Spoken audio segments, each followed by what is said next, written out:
evening, councilors. My name's Rob Kittredge, and I'll have just a few short questions for you today. I will direct the first couple to Councillor Fleury.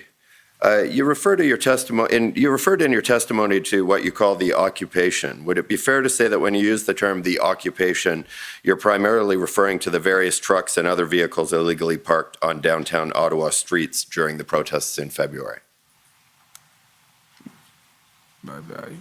Downtown streets, it's more than the downtown streets. It depends what your downtown is. Officially for us, Catherine McKenney represents the downtown. I don't represent the downtown. So right. The occupation refers to my area as well. I'm happy to expand that to say, let's revisit that and say vehicles illegally parked on Ottawa streets. Sure. So you'd agree with that as yes. What you mean when you say the occupation. You've identified a variety of issues that arose during the convoy protests. For example, honking, downtown congestion, Ottawa congestion, and road blockages, idling vehicles and related smells and fumes, etc. Would you agree that the root cause of all of these issues was the fact that large numbers of vehicles remained illegally parked throughout Ottawa? To put it... that trucks were able to make their way on non-truck routes in downtown Ottawa, yes. Okay. If illegal parking could be stopped, what you call the occupation would have ended, correct? If the city of Ottawa's truck routes were followed, and if fluidity of movements on the roadway was respected, and if parking rules were followed, you're correct. In fact, the only way to end what you refer to as the occupation was to remove illegally parked vehicles from downtown Ottawa streets. Wouldn't you agree? Or prevent them in the first place. Sure, but once they were there, the only way to end the occupation would be to remove them from the streets. Correct? To dismantle.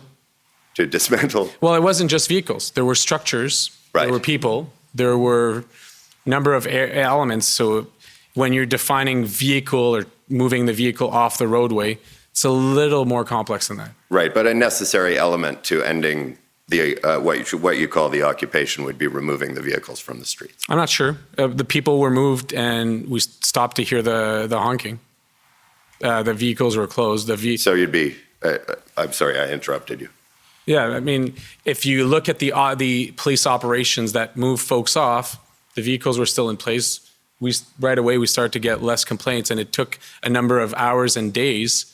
And yet, right away, as soon as the people were moved out of the zone, then operations to remove vehicles and to stop the honking and the fumes and the structures was able to begin. Right, but the end of the occupation came when the vehicles, well, one of the necessary conditions was that the vehicles were removed. When the people were moved out of the zone. So you'd be happy to have the vehicles remain on the streets of Ottawa indefinitely as a different issue. A vehicle without people is not an issue. A turned off vehicle in itself can be easily moved by authorities. It's the combination of what I call the weapon, the big rig, and the people in and around that activation, and the fortress of that created the environment that we've been describing all throughout the afternoon. All right.